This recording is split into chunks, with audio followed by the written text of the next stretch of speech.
in the quiet, picture-perfect town of Maple Creek, where every lawn was manicured and every fence was white, a moving truck rumbled down the street. But this wasn't just any new neighbor. As the ramp lowered, out stepped Barnaby, a creature of staggering size, with soft blue fur, 2 gentle horns, and eyes as wide and warm as honey.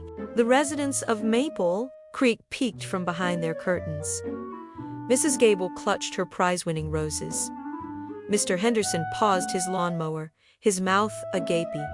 A monster in their neighborhood? Whispers rippled through the community like a sudden chill. Barnaby, seeing their faces, offered a wide, toothy grin and a hopeful wave. A window slammed shut. Another curtain was drawn. His smile faltered just a little. Moving in was proving to be a bit trickier than he'd imagined. The next morning, Barnaby tried again. He saw Mrs. Gable struggling with a mountain of grocery bags, her arms trembling. He lumbered over, his large feet making soft thuds on the pavement. "Can I help you with that?" he rumbled, his voice a deep, gentle vibration.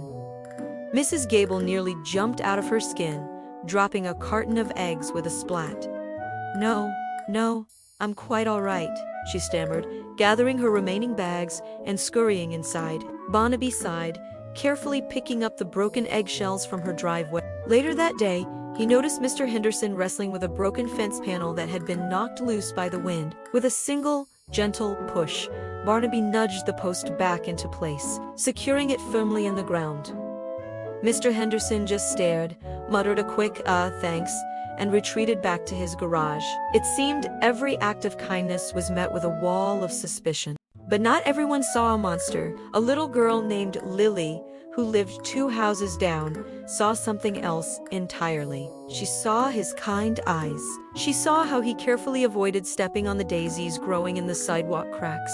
One sunny afternoon, while her parents were inside, she saw Barnaby sitting alone on his new porch, looking a little sad. Mustering all her courage, she walked right up to his lawn, holding her favorite red ball. Do you want to play catch?" she asked, her voice small but clear. Barnabas's ears perked up. A huge, delighted smile spread across his face. He nodded eagerly. For the rest of the afternoon, the sound of their laughter and the gentle thud of the ball being tossed back and forth filled the quiet street. Lily's parents, watching from the window, saw not a monster playing with their daughter, but a gentle giant being. Well, a friend. It was a start. The real test, however, came a few weeks later.